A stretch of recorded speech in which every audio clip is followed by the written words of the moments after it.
Welcome to IAC. రెండు తెలుగు రాష్ట్రాల్లో railway exam కోసం ప్రిపేర్ అవుతున్నటువంటి తెలుగు విద్యార్థులకు రైల్వే డిపార్ట్మెంట్ నుంచి ఒక గుడ్ న్యూస్ వచ్చిందమ్మా. రైల్వే టెక్నీషియన్స్కి సంబంధించిన నోటిఫికేషన్ కోసం ఆల్రెడీ మనకి 1 మంత్ ముందే రైల్వే డిపార్ట్మెంట్ నుంచి ఒక అప్డేట్ ఇవ్వడం జరిగింది. మార్చ్ 9న మనకి నోటిఫికేషన్ ఇస్తామని చెప్పారు. మార్చ్ 8ని మనకి ఈ నోటిఫికేషన్ కంప్లీట్గా కన్ఫర్మ్ చేయడం జరిగింది. సో మొత్తం 9144 పోస్టులతో ఈ నోటిఫికేషన్ ఇవ్వడం జరిగింది. సో దీనికి సంబంధించినటువంటి ఈ రోజు ఇచ్చిన ఈ నోటిఫికేషన్లో ఇంపార్టెంట్ డేట్స్ గురించి, age, qualification, selection procedure, exam pattern as well as salary, ప్రమోషన్కి సంబంధించినటువంటి పూర్తి వివరాలతో ఇన్ఫర్మేషన్ చెప్పే ప్రయత్నం చేస్తా. సో ఖచ్చితంగా ఎవరైతే టెక్నికల్ డిపార్ట్మెంట్ వైపు టెక్నికల్ ఎడ్యుకేషన్ చేసుకొని టెక్నీషియన్స్గా సెటిల్ అవుదాం అనుకున్న ప్రతి ఒక్కరికి కూడా ఈ రోజు ఇచ్చిన ఈ నోటిఫికేషన్ అనేది అద్భుతమైన వరం అనే చెప్పాలి. ఖచ్చితంగా రైల్వే వాళ్ళు ఇచ్చిన క్యాలెండర్ ప్రకారమే, ఎగ్జాక్ట్ డేట్ ప్రకారమే వీటిని ఒక రోజు ముందే రిలీజ్ కావడం జరిగింది. దీనికి సంబంధించిన పూర్తి వివరాలు ఇప్పుడు తెలుసుకునే ప్రయత్నం అయితే చేద్దాం. So government of India, ministry of railways, railway recruitment board నుంచి నోటిఫికేషన్ ఇవ్వడం జరిగిందమ్మా. సో దీని నుంచి ఇవ్వడం జరిగింది. సో ఇందులో మేజర్గా మనం చూడాల్సింది ఏంటి అనేది ఒకసారి కాన్సన్ట్రేట్ చేద్దాం. ఒకసారి జాగ్రత్తగా గమనించండి. Centralized employment notice for recruitment of technicians grade 1 signal and various categories of technicians grade 3. So grade 1 సిగ్నల్కి సంబంధించి, గ్రేడ్ 3 టెక్నీషియన్కి సంబంధించిన నోటిఫికేషన్ అయితే రిలీజ్ చేయడం జరిగిందమ్మా. ఇందులో opening date of application 9th March 2024, అంటే ఈ శనివారం నుంచి నోటిఫికేషన్ అనేది రిలీజ్ కావడం జరుగుతుంది. Closing date of application from 8th 4, so April 8న క్లోజ్ అవటం జరుగుతుంది. ఈ 2 డేట్స్ అయితే మాత్రం పక్కాగా మనం గుర్తు పెట్టుకోవాలి, రైట్? సో రేపు నుంచి ఓపెన్ అవుతుంది. అదేవిధంగా క్లోజింగ్ డేట్ వచ్చి April 8th. సో ఇది గుర్తుపెట్టుకోండమ్మా. March 9th నుంచి స్టార్ట్ అవుతుంది, closing date at April 8th. So ఇది ఈ లోపే మనం ఎగ్జామ్ని అప్లై చేసుకునే ప్రయత్నం అయితే చేస్తాం. దానికి సంబంధించినటువంటి పూర్తి వివరాలు ఈరోజు తెలుసుకుంటాం కాబట్టి ఒకసారి నోటిఫికేషన్ మీరు కూడా చూసుకొని ఎంత త్వరగా వీలైతే అంత త్వరగా ఎగ్జామ్కి అప్లై చేసుకుని మన ప్రిపరేషన్ అనేది మాత్రం మిగతా వాళ్ళకంటే కొంచెం ముందు ఉండేలా ప్రయత్నం చేద్దాం. సో నెక్స్ట్ వచ్చేసరికి ఇక్కడ ఇచ్చిన పోస్టుల గురించి ఒకసారి చూద్దాం సార్. మేజర్గా మనం చూడాల్సినవి ఇవి. ఓకే, ఇందులో మేజర్గా గమనిస్తే టెక్నీషియన్స్ గ్రేడ్ 1 సిగ్నల్కి సంబంధించినటువంటి పోస్ట్. టెక్నీషియన్స్ గ్రేడ్ 1 సిగ్నల్కి సంబంధించిన పోస్టు. సో ఇప్పటి వరకు రైల్వే డిపార్ట్మెంట్లో ఏఎల్పి ప్లస్ టెక్నీషియన్స్ కలిపిచ్చేవారు. ఇప్పుడు మాత్రం క్లియర్గా టెక్నీషియన్ సెపరేట్ చేసి ఓన్లీ గ్రేడ్ 3 పోస్టులతో కాకుండా గ్రేడ్ 1 సిగ్నల్ పోస్ట్ కూడా ఇవ్వటం జరిగింది. ఇది లెవెల్ 5 జాబ్ సార్. ఒకసారి ఆలోచించండి, రెగ్యులర్గా వచ్చే టెక్నీషియన్స్ అనేవి లెవెల్ 2కి సంబంధించినవి. లెవెల్ 2, 3, 4 కాకుండా లెవెల్ 5కి సంబంధించినటువంటి నోటిఫికేషన్ అయితే ఇవ్వడం జరిగిందమ్మా. సో ఖచ్చితంగా ఇప్పుడు ప్రిపేర్ అవుతున్న ప్రతి రైల్వే తెలుగు విద్యార్థికి కూడా ఖచ్చితంగా మంచి అదృష్టం అనే చెప్పాలి. దీంతో పాటు ఇనీషియల్ పే విల్కి 29,200 నుంచి బేసిక్ నుంచి స్టార్ట్ అవుతుంది. అంటే level 5 is not an easy one, right? దాంతోపాటు ఇక్కడ వచ్చినటువంటి మెడికల్ స్టాండర్డ్స్కి వచ్చేసరికి B1 మెడికల్ స్టాండర్డ్ అనేది దీనికి చేయడం జరుగుతుంది. ఏజ్ వచ్చి 18 to 36 ఇయర్స్ ఏజ్ అమ్మా. దాంతోపాటు టోటల్ వేకెన్సీస్ వచ్చి 1092. ఇక్కడ B1 మెడికల్ స్టాండర్డ్ ఉంటుంది, వాళ్ళు చెప్పిన దాని ప్రకారం B1 medical standard. Next 18 to 36 years అనేది ఏజ్ ఉండాలి. అయితే ఇక్కడికి ఈ నోటిఫికేషన్ ఒక పాయింట్ కూడా చెప్పున్నాడు, 1 time measure due to COVID-19 pandemic. COVID-19 pandemic వల్ల ఈ ఒక్కసారికి మాత్రమే అవకాశం కల్పిస్తున్నారమ్మా. నెక్స్ట్ నుంచి మాత్రం 18 to 33 ఇయర్స్ ఉండకపోవచ్చు, 30 ఇయర్స్ ఉండడానికి అవకాశం ఉంది. సో ఇక్కడ చూద్దాం ఒకసారి. ఈ టెక్నీషియన్స్ గ్రేడ్ 1, గ్రేడ్ 3 సిగ్నల్కి వచ్చేసరికి 18 to 36 ఇయర్స్ అనేది ఏజ్ లిమిట్ ఉండాలి. నెంబర్ ఆఫ్ వేకెన్సీస్ వచ్చి 1092 వేకెన్సీస్ ఇవ్వడం జరిగిందమ్మా. సో లాస్ట్ టైం మనకి ఇచ్చిన అప్డేట్ ప్రకారం 1100 వేకెన్సీస్ అని చెప్పున్నారు. ఇందులో 1092 వేకెన్సీస్ అనేది క్లియర్గా చెప్పడం జరిగింది. నెక్స్ట్ సెకండ్ పోస్ట్ వచ్చి టెక్నీషియన్స్ గ్రేడ్ 3. సో ఇప్పుడు మనం చెప్పుంది టెక్నీషియన్స్ గ్రేడ్ 1, ఇప్పుడు టెక్నీషియన్స్ గ్రేడ్ 3 గురించి చెప్పుకుందాం. టెక్నీషియన్స్ గ్రేడ్ 1కి సంబంధించి ఒకసారి జాగ్రత్తగా చూస్తే గ్రేడ్ 3 గురించి, ఇందులో గ్రేడ్ 3కి సంబంధించి ఇది level 2 job sir. Level 2 job అంటే ఎప్పుడు కూడా టెక్నీషియన్స్తో పాటు ఉండే పోస్ట్ ఇదే. రెగ్యులర్గా ఇచ్చే నోటిఫికేషన్ లెవెల్ 2దే. బట్ ఈసారి technician grade 1 signal level 5 post కూడా ఇచ్చినది ఏఎల్పి కంటే ఎక్కువ. అది టెక్నీషియన్స్ గ్రేడ్ 1 సిగ్నల్ అనేది ఏఎల్పి పోస్ట్ కంటే పెద్ద పోస్ట్ అది. సో ఎక్కువ లెవెల్ 5 ప్రకారం, లెవెల్స్ ప్రకారం అయితే ఏఎల్పి కంటే పెద్ద లెవెల్. అయితే ఇప్పుడు చూడండి, ఒకవేళ నేను టెక్నీషియన్ గ్రేడ్ 3 కానీ జాబ్ సంపాదిస్తే నా ఫ్యూచర్ ఎలా ఉండబోతుంది సార్? ఎలా ఉంటుంది ప్రమోషన్స్ అని అంటే టెక్నీషియన్స్ గ్రేడ్ 3గా సెలెక్ట్ అయిన నువ్వు నెక్స్ట్ 2కి ప్రమోట్ అవుతావు, నెక్స్ట్ 1కి ప్రమోట్ అవుతావు. ఇలా ప్రమోట్ అవడానికి కనీసం నీకు 2 నుంచి 4 సంవత్సరాల టైం పడుతుందమ్మా. 2 నుంచి 4 సంవత్సరాలు పడుతుంది. అదేవిధంగా టెక్నీషియన్స్ గ్రేడ్ 1గా కానీ డైరెక్ట్గా నువ్వు జాబ్ సంపాదిస్తే చూడండి 3గా సంపాదించిన 2 1కి వెళ్ళొచ్చు. అలా కాకుండా డైరెక్ట్ గ్రేడ్ 1 వచ్చింది అనుకున్నాం. నా నెక్స్ట్ ప్రమోషన్స్ ఏముంటాయనంటే సో నువ్వు సీనియర్ టెక్నీషియన్ అవ్వడానికి అవకాశం ఉంటుందమ్మా first trial. So senior technician అవ్వచ్చు, దాని తర్వాత జూనియర్ ఇంజనీర్ క్యాడర్కి వెళ్ళడానికి అవకాశం ఉంటుంది. ఈ విధంగా ప్రమోషన్స్ అయితే దీనికి ఉండటం జరుగుతుంది. నెక్స్ట్ ఒకసారి ఏజ్ రిలాక్సేషన్కి వచ్చేసరికి జాగ్రత్తగా గమనిస్తే ఈ టెక్నీషియన్స్ గ్రేడ్ 3కి సంబంధించి ఏజ్ అనేది 18 to 33 ఇయర్స్ మధ్యలో ఉండాలి. అదేవిధంగా ఓబీసీ వాళ్ళకి ఎస్సీ దాని మొత్తం కంప్లీట్ డీటెయిల్స్ అని మీకు చూపించడం జరుగుతుంది. ఇక్కడ వేకెన్సీస్ వచ్చి 8052 ప్రతి ఒక్కరు వెయిట్ చేస్తుంది దీని గురించి అమ్మా. 8052 vacancies are from technicians grade 3 అనే దాని నుంచి ఆల్మోస్ట్ మనకి 8052. సో ఆల్ టుగెదర్ 9144 వేకెన్సీస్ అనేవి టెక్నీషియన్స్ రూపంలో మనకి రావటం జరిగింది. రైట్. సో ఒకసారి ఇక్కడ దాని గురించి క్లియర్గా మెన్షన్ చేస్తుండడం ఇందా మీకు చెప్పాను కదా పాయింట్. సో ఎవరైతే this includes the relaxation of 3 years in age beyond the prescribed age limit as on one-time measure due to COVID-19 pandemic. COVID-19 వల్ల కనీసం ఒక 3 years అనేవి ఇప్పుడు యాడ్ చేయడం జరిగింది. సో దానికి సంబంధించిన ఇన్ఫర్మేషన్ అయితే చెప్పున్నారు. నెక్స్ట్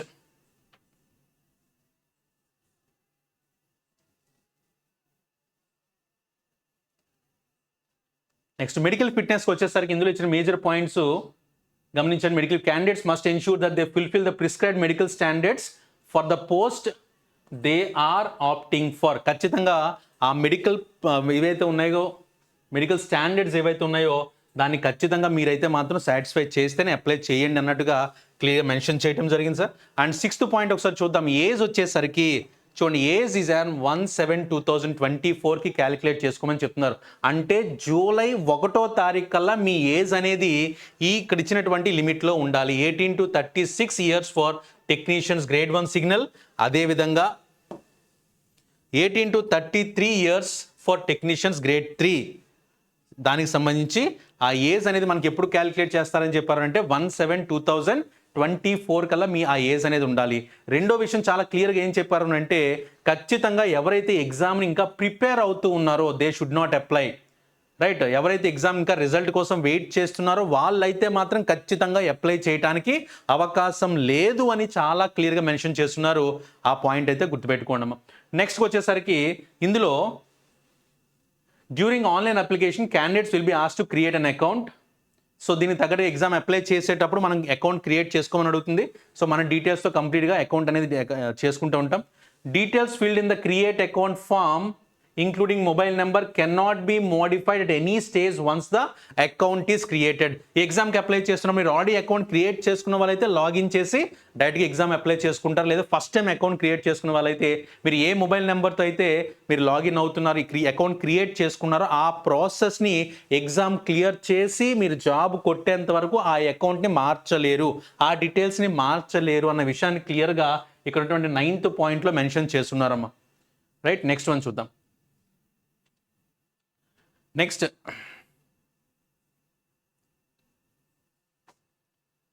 ఇక్కడ ఇంకో మేజర్ పాయింట్ ఇచ్చింది చూడండి. Candidates who submit more than 1 application for a level against the CEN will be summarily rejected. అంటే ఖచ్చితంగా ఒక పోస్ట్కి అంటే మీరు అప్లై చేస్తున్నప్పుడు మీరు అప్లై చేసేదానికి ఒకదానికి ఒకటే అప్లై చేయాలి. డిఫరెంట్ జోన్స్కి టెక్నీషియన్స్ గ్రేడ్ 3 ఒక జోన్లో అప్లై చేసి టెక్నీషియన్ గ్రేడ్ 3 వేరే జోన్లో కూడా అప్లై చేయడానికి అవకాశం లేదు. ఒక పోస్ట్కి ఒక అప్లికేషన్ వెళ్ళాలి. సో కాబట్టి 2 పోస్ట్కి 2 అప్లికేషన్స్ పెట్టుకోవడానికి అవకాశం ఉంటుంది అన్నట్టుగా చెప్పారనమాట. నెక్స్ట్ వన్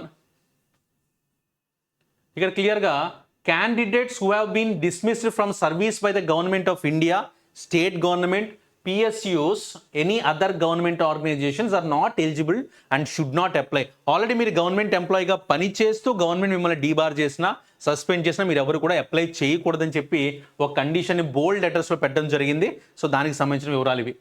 నెక్స్ట్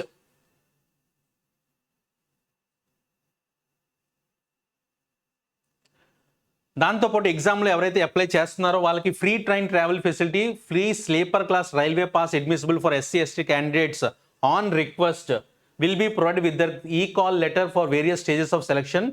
అని చెప్పున్నారు. సో మీరు మెడికల్ టెస్ట్కి వెళ్ళినా రిటర్న్ టెస్ట్ రాయడానికి వెళ్ళినా సరే మీరు ఎగ్జామ్కి వెళ్ళేప్పుడు ఎస్సీ ఎస్టీ స్టూడెంట్స్ ఎవరైతే ఉన్నారో ఖచ్చితంగా మీరు రిక్వెస్ట్ చేసుకుంటే రైల్వే డిపార్ట్మెంట్ వాళ్ళకి మీకు ఫ్రీ స్లీపర్ క్లాస్లో మీకు వెళ్ళి ఎగ్జామ్ రాసుకునే అవకాశం అయితే వాళ్ళు కల్పిస్తున్నారమ్మా. దాన్ని అయితే ఖచ్చితంగా యూటిలైజ్ చేసుకునే ప్రయత్నం అయితే చేయండి. నెక్స్ట్ ఇందులో వచ్చినటువంటి ఇంకొక ఈక్వేషన్ ఇందులో చూద్దాం. ఇంకా కండిషన్స్ ఇక్కడ ప్లీజ్ వేకెన్సీస్ సంబంధించిన ఒక ఇన్ఫర్మేషన్ ఇచ్చారు సార్. ఏంటంటే please note that these vacancies May increase or decrease as per the requirement. Already మనకి 9,000 వేకెన్సీస్ వరకు ఉండడం జరిగింది. ఇది ఇంకా ఇంక్రీజ్ అవ్వచ్చు లేదా డిక్రీజ్ అవ్వచ్చు, దానికి ఎటువంటి కండిషన్స్ అయితే లేవన్నారు. సో ఇంక్రీజ్ అయితే మనకి బెటర్ అనే అనుకుందాం. నెక్స్ట్ మెడికల్ స్టాండర్డ్స్కి వచ్చేసరికి ఇక్కడ చూడండి, candidates called for DV will have to pass requesting conducted by the railway administration to అని ఇచ్చారు. ఇక్కడ చూడండి ఒకసారి క్లియర్గా A3 physical fit in all aspects, distance vision 6/9 6/9 without glasses.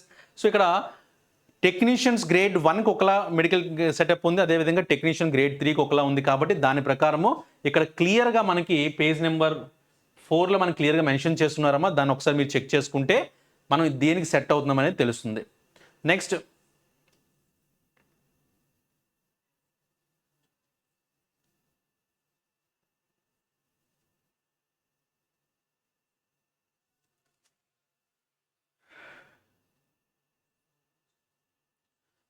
Age limit చూద్దాం. ఏజ్ లిమిట్కి వచ్చేసరికి మేజర్గా టెక్నీషియన్స్ గ్రేడ్ 1 అప్లై చేస్తున్న స్టూడెంట్స్ ఎవరైతే ఉన్నారో వాళ్ళ ఏజ్ అనేది 18 to 33 ఇయర్స్ మధ్యలో ఉండాలని చెప్పారు.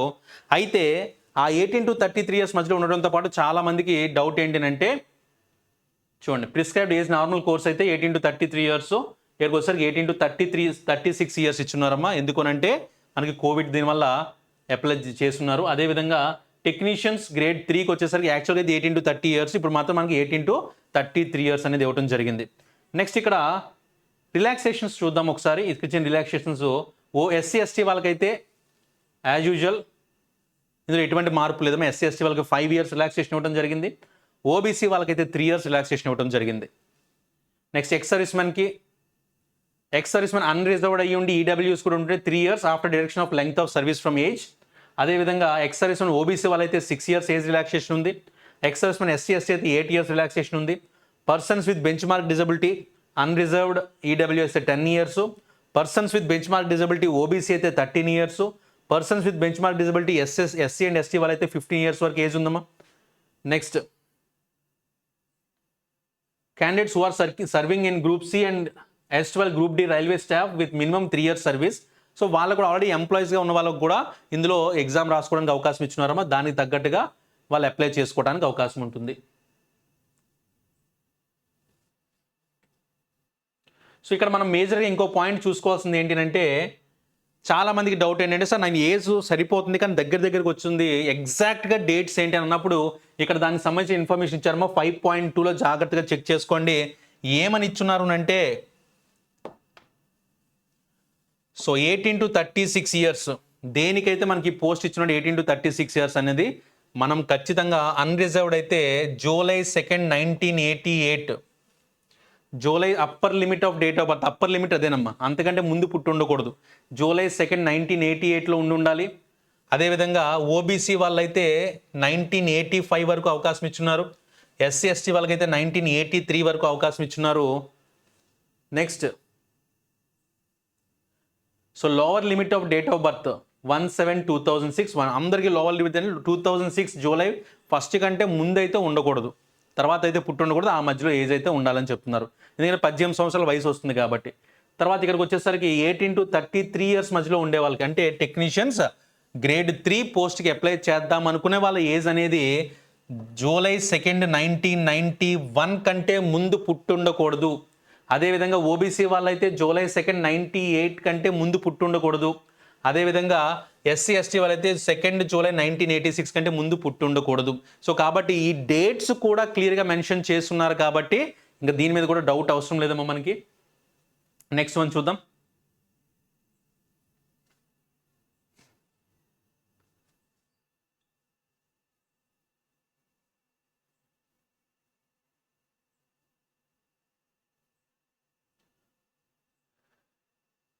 నెక్స్ట్ ఒకసారి ఇందులో క్లియర్గా మనకి 6.0 పాయింట్ క్లియర్గా మెన్షన్ చేశారు. ఆల్రెడీ మనకి చెప్పింది అది చూడండి. The awaiting results of the final examination of prescribed education the student should not apply. ఎవరైతే రిజల్ట్ కోసం వెయిట్ చేస్తున్నారో వాళ్ళు అప్లై చేయడానికి అవకాశం లేదు. ఆ డేట్ కల్లా మీకు రిజల్ట్ వచ్చి ఉండాలి.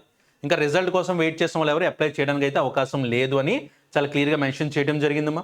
దీంతో పాటు ఎగ్జామినేషన్ ఫీకి సంబంధించిన డీటెయిల్స్ ఇచ్చినారు. For all candidates except categories mention below, out of this fee will be 500 rupees and amount of 400 shall be refunded duly once you apply the examination. అంటే ఎలా ఇచ్చినారంటే నా రెగ్యులర్ స్టూడెంట్స్ అందరికీ 500, SC ST ex service men వీళ్ళందరికీ కూడా, for candidates who being SC ST ex service men, female, transgender, minorities or economically backward classes వాళ్ళందరూ కూడా 250 rupees pay చేస్తే సరిపోతుంది. అన్రిజర్వ్డ్ వీళ్ళంతా కూడా 500 రూపీస్ పే చేయాలి. అందులో రిమైనింగ్ అమౌంట్ అనేది మనకి ఎగ్జామ్ రాసిన తర్వాత మనకి రిఫండ్ ఇవ్వటం అనేది జరుగుతుంది.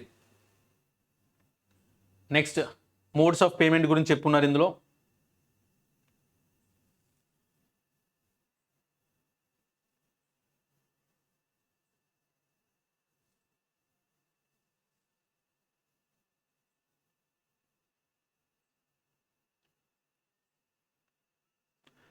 సో ఈ ఎగ్జామ్కి సంబంధించి రిక్రూట్మెంట్ ప్రాసెస్ ఏ విధంగా కండక్ట్ చేస్తున్నారు అంటే జాగ్రత్తగా గమనించమని. Recruitment process candidate should not apply, should apply through online mode through any of the official websites. ఏదైనా అఫీషియల్ వెబ్సైట్ ద్వారా మనం అప్లై చేసుకోవచ్చు అని చెప్పారు. అయితే the recruitment process shall comprise of the following stages అని ఇచ్చారు. అసలు ఈ ఎగ్జామ్ ఏ లెవెల్లో కండక్ట్ చేస్తున్నారంటే first computer based test, next document verification and medical examination. ఈ 3 లెవెల్స్లో కండక్ట్ చేయడం జరుగుతుంది. సో దీనికి తగ్గట్టుగా ఫస్ట్ మీరు జాగ్రత్తగా గమనిస్తే కంప్యూటర్ బేస్డ్ టెస్ట్ సిబిటీకి వచ్చేసరికి there will be separate CBT for each pay level. ఒక్కొక్క దానికంటే పే లెవెల్ 5కి ఒకటి, పే లెవెల్ 2కి ఒకటి సెపరేట్గా మనకి సిబిటీ ఉండడం జరుగుతుంది. ఫస్ట్ వన్ చూద్దాం. Pattern and syllabus for CBT for pay level 5 technician grade 1 signal. మనకి ఏవైతే 1000 చిల్లర పోస్టులు ఇచ్చినట్టు దానికి సంబంధించినటువంటి ఒకసారి ఎగ్జామ్ ప్యాటర్న్ సిలబస్ చూద్దాం సార్. టోటల్ డ్యూరేషన్ వచ్చేసరికి ఒకసారి జాగ్రత్త చూడమా. Total duration and is 90 minutes time ఇచ్చినారు. టోటల్ క్వశ్చన్స్ వచ్చి 100 క్వశ్చన్స్. ఎవరికమ్ ఇది? టెక్నికల్ గ్రేడ్ 1 సిగ్నల్ పోస్ట్కి అప్లై చేస్తున్న వాళ్ళ గురించి ఇచ్చారు. There shall be negative marking 1/3 marks for each wrong answer. So negative marking కూడా ఉందని చెప్పారు. Next normalisation of marks will be done for CBT held in multiple shifts. Minimum pass percentage గురించి చెప్పారు. The marks scored in CBT shall be counted for shortlisting of candidates for further stages of the recruitment process. ఇక్కడ వచ్చినటువంటి marks ఏవైతే ఉంటాయో చూడండి, the marks scored in CBT shall be counted for shortlisting the candidates for the next process అని ఇచ్చారమ్మా. అయితే దీనికి సంబంధించినటువంటి syllabus ఏముంటుంది, టెక్నికల్ గ్రేడ్ 1కి సంబంధించినటువంటి సిలబస్ ఏముందో చూద్దాం ఒకసారి. Questions will be objective type multiple choice question and answers likely to cover topics pertaining the following syllabus అని ఇచ్చారు. అంటే మన రెగ్యులర్ అనుకునేది జనరల్ అవేర్నెస్కి సంబంధించిన క్వశ్చన్స్ వస్తాయమ్మా. జనరల్ అవేర్నెస్కి సంబంధించిన క్వశ్చన్స్ వస్తాయి. జనరల్ ఇంటెలిజెన్స్ అండ్ రీజనింగ్కి సంబంధించిన క్వశ్చన్స్ రావటం జరుగుతుంది. Next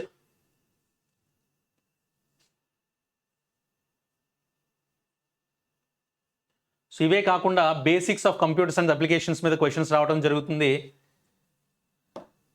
basics of computers and applications మీద, ఆర్కిటెక్చర్ ఆఫ్ కంప్యూటర్స్ ఇన్పుట్ మీద క్వశ్చన్స్ ఇవ్వడం జరుగుతుంది. నెక్స్ట్ మ్యాథమెటిక్స్లో number system, rational irrational numbers.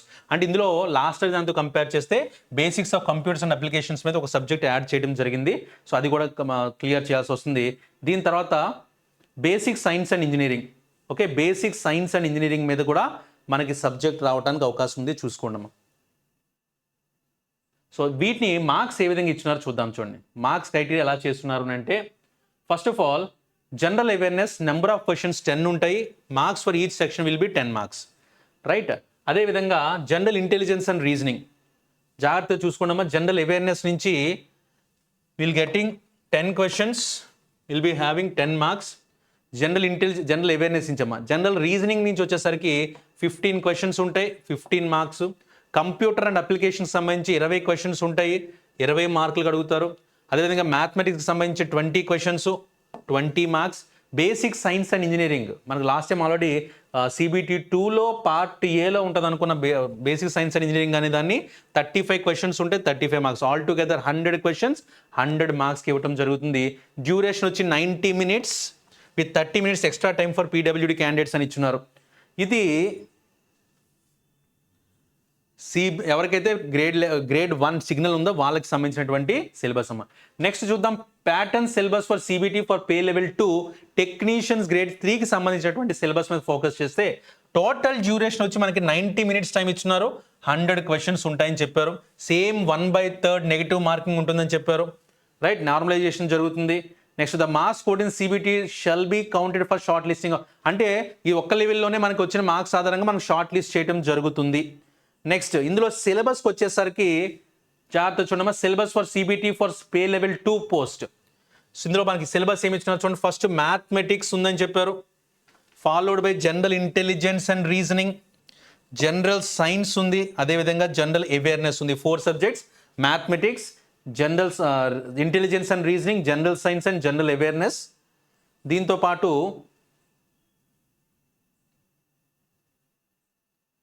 So ఒకసారి మార్క్స్ ఏ విధంగా కేటగిరైజ్ చేస్తారో చూద్దాం సార్. సో మ్యాథమెటిక్స్ నుంచి 25 క్వశ్చన్స్, 25 మార్క్స్ కోసం. సో ఒకసారి గమనించండి అమ్మా,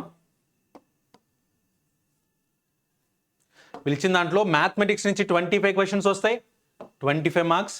general intelligence reasoning 25 questions, 25 marks.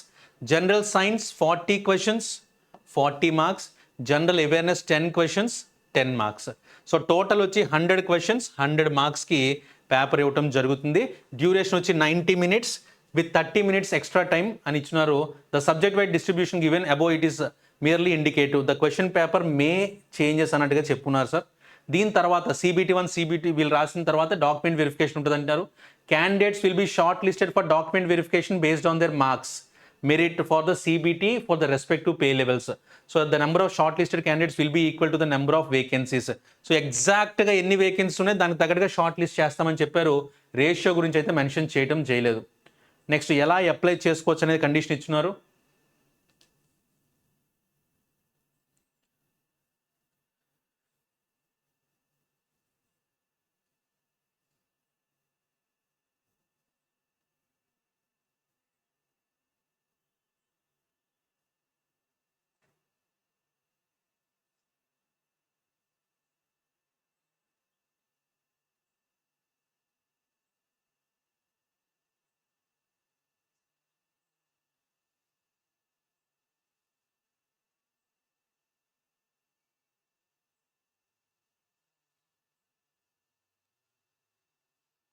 Next ఒకసారి జాగ్రత్త గమనిస్తే ఇక్కడ ఇచ్చినటువంటి టెక్నీషియన్స్ గ్రేడ్ 1కి సంబంధించి సిగ్నల్ పోస్ట్స్లో పే లెవెల్ 5లో మెడికల్ స్టాండర్డ్ B1 ఇక్కడ ఇచ్చిన దాంట్లో మినిమం ఎడ్యుకేషన్ క్వాలిఫికేషన్ ఏం ఉండాలని క్లియర్గా మెన్షన్ చేశారమ్మా. సో దానికి సంబంధించి ఒకసారి డిస్కస్ చేసుకుందాం. ఒకసారి మళ్ళీ చూపిస్తున్నా, టెక్నీషియన్స్ గ్రేడ్ 1 సిగ్నల్ అయ్యి ఉండాలి. దానికి అప్లై చేసే వాళ్ళు ఖచ్చితంగా ఈ క్రైటీరియాని ఫిల్ చేసి ఉండాలి. ఈ క్రైటీరియా అయితే మాత్రం మ్యాచ్ చేసి ఉండాలి. ఏంటని చెప్పారు, bachelor of science in physics and electronics, computer science, information technology, instrumentation from recognised university, or ఇక్కడ చూసాను bachelor of science in physics, electronics, computer science, information technology, instrumentation from recognised university, or BSc in a combination of any substream of basic streams of physics, electronics and computer science, information technology, instrumentation from recognised university. అంటే bachelor చేసి ఉండొచ్చు, లేదా 3 years diploma in engineering and the above basic streams or in combination of any of the above basic streams. అంటే వీటికి సంబంధించిన electronics సంబంధించి electrical కానీ ఈ ఫిజిక్స్ సంబంధించినవి ఏమన్నా డిప్లొమా దాంట్లో కూడా చేయడానికి అవకాశం ఉంటుంది. Are degree in engineering of above basic streams, అంటే బ్యాచులర్ ఆఫ్ సైన్స్ అంటే మామూలుగా బీఎస్సీ చేసిన వాళ్ళు ఈ కోర్సులో ఉన్న వాళ్ళు అప్లై చేసుకోవచ్చు. అదేవిధంగా డిప్లొమా వాళ్ళు అప్లై చేయొచ్చు. దాంతోపాటు ఇంజనీరింగ్ వాళ్ళు కూడా అప్లై చేసుకోవడానికి అవకాశం ఉంటుందని చెప్పారమ్మా. Next technicians grade 3, only technicians grade 1కి సంబంధించిన ఇన్ఫర్మేషన్లో మనం క్లియర్గా చెప్పుకున్నాము. బీఎస్సీ చేసిన వాళ్ళు కానివ్వండి, డిప్లొమా చేసిన వాళ్ళు కానివ్వండి, బీటెక్ వాళ్ళు కూడా అప్లై చేసుకోవడానికి అవకాశం ఉంటుంది. ఆ బేసిక్ స్ట్రీమ్స్ అయితే మ్యాచ్ అవడానికి అవకాశం ఉండాలి. నెక్స్ట్ టెక్నీషియన్స్ గ్రేడ్ 3కి వచ్చేసరికి ఇందులో మళ్ళా blacksmith, bridge, carriage wagon, crane driver అని చెప్పి ఒక్కొక్క పోస్ట్కి ఇక్కడ క్లియర్గా మెన్షన్ చేయడం జరిగింది sir. Matriculation SSLC, ITI from ఇలా ఒక్కొక్క పోస్ట్కి సంబంధించినటువంటి వివరాలు అయితే గ్రేడ్ 3కి సంబంధించిన వివరాలు ప్రతిదానికి మెన్షన్ చేయడం జరిగింది. ఈ నోటిఫికేషన్ని పూర్తిగా మీకు వీడియో కింద డిస్క్రిప్షన్లో పెడతాం. మా లింక్ని ఖచ్చితంగా డౌన్లోడ్ చేసుకుని మన అన్ని టెలిగ్రామ్ ఛానల్స్లో కూడా ఈ నోటిఫికేషన్ పెట్టడం జరిగింది. ఖచ్చితంగా మనం చూసుకుంటే క్లియర్గా మిగతా పోస్ట్కి సంబంధించినటువంటి ఇన్ఫర్మేషన్తో మనం అప్లై చేసే అవకాశం అయితే ఉంటుంది. సో క్లియర్గా technical grade 3 turner, welder, track machine, SNT, తర్వాత రివర్టర్, ఇలా ప్రతి పోస్ట్కి కూడా మీకు ఎటువంటి క్వాలిఫికేషన్ ఉండాలనేది క్లియర్గా మెన్షన్ చేయడం జరిగింది. ఖచ్చితంగా పూర్తిగా మనం స్టడీ చేసుకుంటే మాత్రం 100% కాన్ఫిడెంట్గా అప్లై చేసుకునే అవకాశం అయితే ఉంటుందమ్మా. నెక్స్ట్ ఇవి కాకుండా ఇక్కడ నుంచి ఏ ఏ జోన్స్లో ఏ వేకెన్సీ ఎంతెంత వేకెన్సీస్ ఉన్నాయని కూడా చెప్పున్నారు. అహ్మదాబాద్ మన రీజియన్ ఏంటి, అహ్మదాబాద్ రీజియన్కి సంబంధించినటువంటి వివరాలు, అదేవిధంగా అజ్మీరు, సో ఈ విధంగా సికింద్రాబాద్, భువనేశ్వర్ ఈ విధంగా ఇవ్వడం జరుగుతుంది. మనకు ఉన్నటువంటి వేకెన్సీస్ ఎక్కడెక్కడ ఉన్నాయి దాన్ని బట్టి మనం అప్లై చేసుకుంటాము. సో భువనేశ్వర్ జోన్కి వచ్చేసరికి ఈస్ట్ కోస్ట్ రైల్వేలో సో ఓవరాల్గా పోస్టులకు సంబంధించిన బ్యాక్లాగ్ పోస్టులు ఇవన్నీ కలిపి ఇక్కడ వేకెన్సీ సంబంధించిన డీటెయిల్స్ ఇవ్వడం జరిగింది. సో మనం ఏ జోన్కి అయితే అప్లై చేసుకుందాం అనుకుంటున్నామో దానికి సంబంధించినటువంటి డీటెయిల్స్ నోటిఫికేషన్లో చూసుకొని అప్లై చేసుకునే అవకాశం అయితే ఉంటుంది.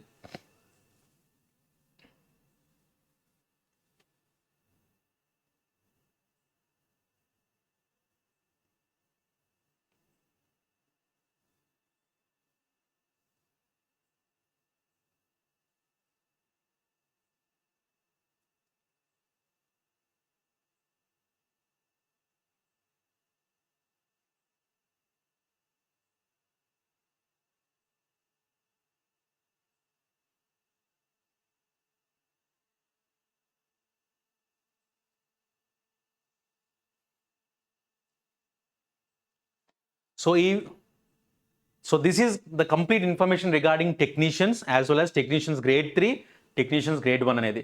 సో ఎవరైతే టెక్నీషియన్స్ గ్రేడ్ 3 జాబ్కి ప్రిపేర్ అవుదాం అనుకుంటున్నారో వాళ్ళు ఖచ్చితంగా వన్స్ సెలెక్ట్ అయిన తర్వాత 2 to 4 ఇయర్స్లో సీనియర్ టెక్నీషియన్స్గా కానివ్వండి, లేదంటే లెవెల్ 2 గ్రేడ్ 2కి గ్రేడ్ 1కి ప్రమోట్ అవడానికి అవకాశం ఉంటుంది. ఎవరైతే గ్రేడ్ 1కి డైరెక్ట్గా సెలెక్ట్ అవుతారో వాళ్ళు సీనియర్ టెక్నీషియన్గా, అదేవిధంగా పైన జూనియర్ ఇంజనీర్స్గా వరకు ప్రమోట్ అవడానికి అయితే అవకాశం ఉంటుంది. So this is the best option for the students who are preparing for technician jobs. So ఎవరైతే ఆల్రెడీ టెక్నీషియన్ కోసం సీరియస్గా ప్రిపేర్ అవుతున్న స్టూడెంట్స్ ఉన్నారో ఖచ్చితంగా ప్రిపరేషన్ స్టార్ట్ చేయండి. ప్రతి ఐఏసీ బ్రాంచ్లో కూడా టెక్నికల్కి సంబంధించిన క్లాసెస్ అనేవి స్టార్ట్ అయినాయి. సో ఖచ్చితంగా దానిలో ఎన్రోల్ చేసుకోవడం, ఎగ్జామ్స్ రాస్తుండడం, క్లాసెస్ వింటాం, ఎక్స్ప్లెనేషన్స్ వింటూ ఉంటే ఖచ్చితంగా ఈ సంవత్సరం వచ్చినటువంటి ఈ నోటిఫికేషన్లో 9,000 వేకెన్సీస్తో రావడం జరిగింది. ఖచ్చితంగా అది మంచి ఫెచ్చింగ్ అయ్యే అవకాశం ఉందమ్మా. ఖచ్చితంగా 100% ఎఫర్ట్ పెట్టండి. ప్రతిరోజు కూడా దీనికి సంబంధించినటువంటి ఎగ్జామ్ కండక్ట్ చేయడము, ఎక్స్ప్లెనేషన్స్ ఇవ్వటము, మిమ్మల్ని ఎగ్జామ్ సన్నద్ధంగా చేయడం కోసం టెక్నికల్ మరియు నాన్ టెక్నికల్లో 100% అనేది మీ చేత ట్రైనింగ్ చేపి, మీ చేత ప్రాక్టీస్ చేపించి ఎగ్జామ్కి సిద్ధంగా పంపించే బాధ్యత ఐఏసీది. So all the best and thank you.